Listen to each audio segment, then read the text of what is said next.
When I first started, training was brutal. They literally tried to beat you out of the business. They didn't tell you that it was entertainment for a long time.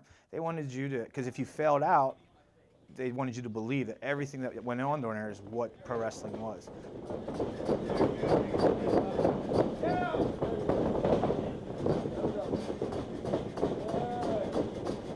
Well, I am now 21 years into the business. I started in January 1998, so I'm a little shy of 21 years. How I got into it was actually a pretty funny story. I was in college to be an attorney, and I had a friend from high school who was named Michael Macbeth. And we had a mutual friend named Rich Yutzi, and he was like, hey, Muggsy, which was what we called him, he's wrestling this weekend, because we all were big professional wrestling fans. And I'm like, he's wrestling for the WWF? He's like, no, this little place called PWX. And I didn't even know these little professional wrestling companies existed. So I was like, oh yeah, let's go watch it, that'd be cool.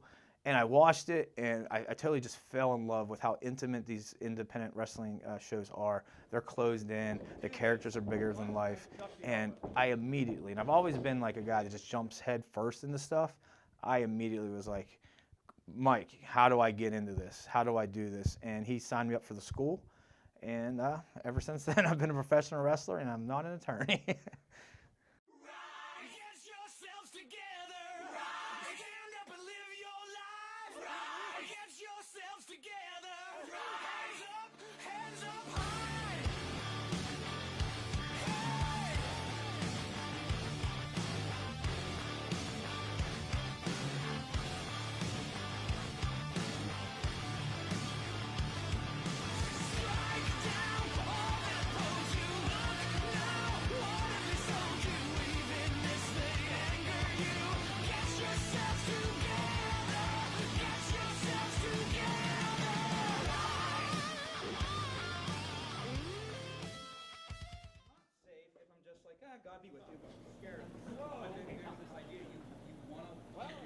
You know, wrestling was a form of me kind of like finding my own self. It was a way of me to stepping out and breaking out of reality.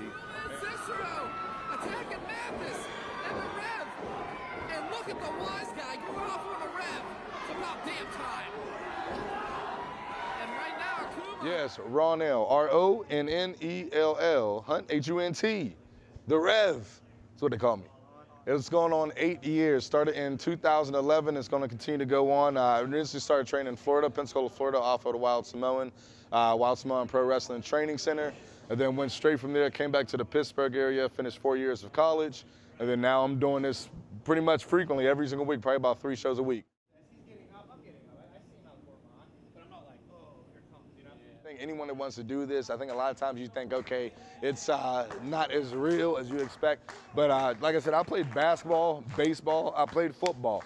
All the way up through college. I took football all the way through college, so I graduated. This has by far been one of the hardest trainings I've ever seen. I mean, what these guys are doing day in and day out, the females are doing day out and day out. This isn't meant for the young at heart, for any soft people. You just throw me through the elbow. I'll talk with you. When we do this, watch when I duck the elbow. What we did. Yeah, fake's the word in the industry that we really hate. Now, we understand what it is, and we know everyone understands what it is. But when the word fake comes out, it's very condescending to us because of the brutality that it takes to do what we do. We're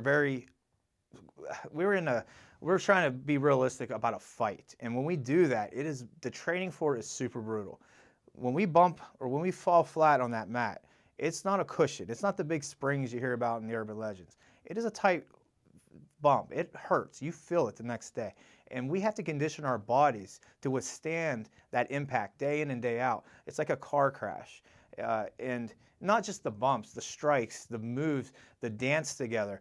When people come into my school, they're always surprised about how much detail it takes to learn to do what we do.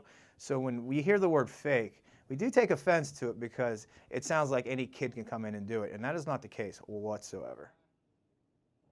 Well, first of all, I'll tell them they can visit my doctor. They can pay all my medical bills because of wrestling. They can talk to my mother. They can talk to my wife. But one thing I would say is, I often tell people, keep your mind open. If this is something that you just want to even know a little bit about, I mean, it's a lot of risk. It's a lot of risk. But, talk to the right people. If you want to see if you got it, if you want to say this is fake, we're more than willing to open up the doors so you slam you around a little bit and see if you can walk out straight. So